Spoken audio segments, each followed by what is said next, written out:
Yves Dero a déclaré dans son émission du 24 décembre 2021 que Eunice Zunon aurait apparemment dragué Oscarine au Congo-Brazzaville devant Ruby.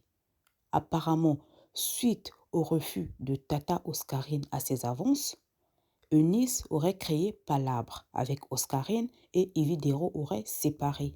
Quelques jours après, Oscarine a été mise au courant de cette sortie de Yves Dero et elle aurait donc contacté Ruby pour l'en informer.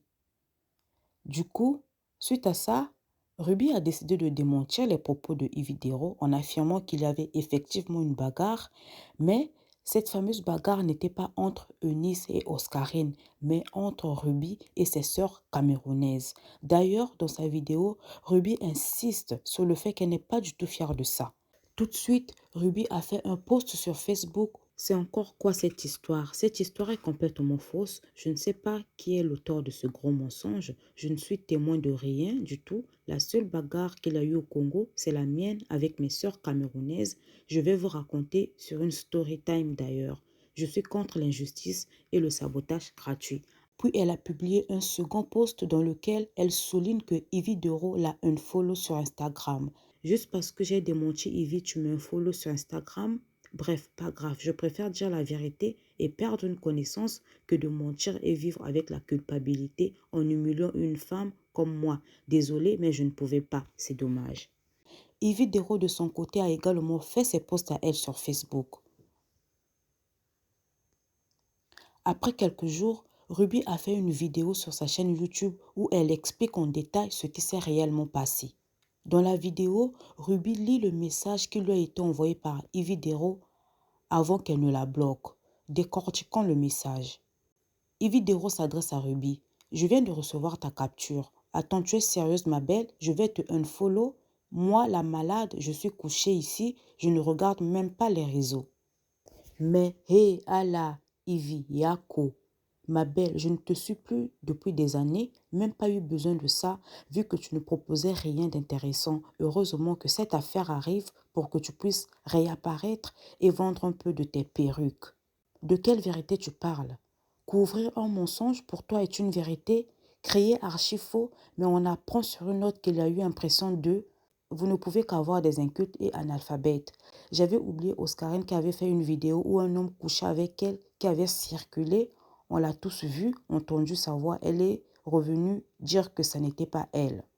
Qu'est-ce que j'ai à discuter avec des menteuses de la vieille école?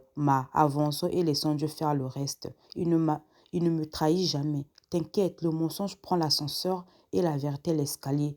Mais on sait tout ce qui arrive en premier. Je me rends tristement compte que le mensonge est en partage. Au début, je croyais que tu voulais juste te défiler à cause de la communauté camerounaise.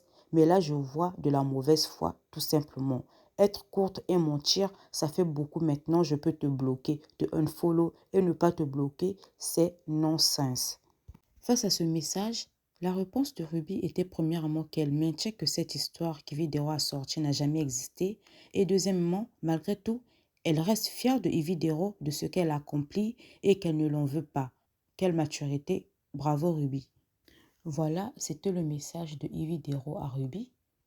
Et je me demande si c'était vraiment nécessaire de rabaisser le gagne-pain de l'autre. Ne dit-on pas qu'il n'y a pas de saut métier? Dès qu'on ne s'entend plus avec les autres, on oublie automatiquement la solidarité féminine qu'on prône tous les jours sur les réseaux sociaux. C'est dommage. Yves Dero a tendance à rabaisser et humilier les autres quand elle est en colère. Elle se laisse emporter par la colère et c'est quelque chose sur laquelle elle doit travailler. En tout cas, je ne sais pas ce qui s'est passé de la vie d'Yves Dero, mais en tout cas, elle laisse transparaître par ce message que c'est une femme en colère. Elle est blessée, non pas par cette situation, mais dans sa vie. Blessée par qui? Je ne sais pas. Je ne sais pas par qui elle est blessée. Je ne sais pas contre qui elle est en colère. Je ne sais pas contre qui elle a la haine. Euh, Peut-être que ça a à voir avec son passé. Peut-être que ça a à voir avec des situations qu'elle a pu vivre dans son passé. En tout cas, dans ce message qu'elle a envoyé à Ruby, on peut sentir cette colère, ces blessures et cette haine limite qu'elle traîne avec. En fait, ce sont des sentiments qui sont enfuis en elle et elle s'en rend pas compte. Elle s'en rend pas peut-être compte, mais c'est ce qui transparaît dans ce message et même dans ses posts ou réponses sur les réseaux sociaux. Je sens de la méchanceté dans ses réponses. Je ne dis pas que c'est une femme méchante, hein, Yves Dero. Alors là, pas du tout. Je ne dis pas qu'elle est méchante, mais ses paroles sont très méchantes, ses paroles sont tranchantes, mais dans le mauvais sens du terme. Et par rapport à Oscarine, qui la prenait pour sa grande sœur. Oui, car Oscarine l'a dit dans son audio, hein, qu'elle prenait Yves Dero pour une grande sœur. Et elle parle d'une soi-disant sextape, entre guillemets, qui n'a rien à voir avec cette situation. Et je pense que c'est très bas de minimiser et de rabaisser les autres de cette façon.